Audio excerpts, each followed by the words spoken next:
This is my Toro garden tractor. It's 20 horsepower. It's got the Kohler engine.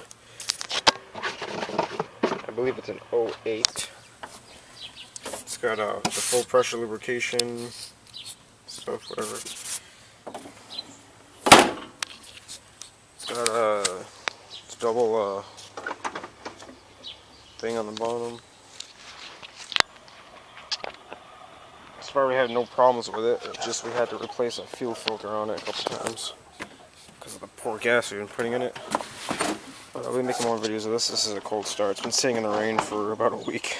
I usually keep it in the garage, but we're on vacation.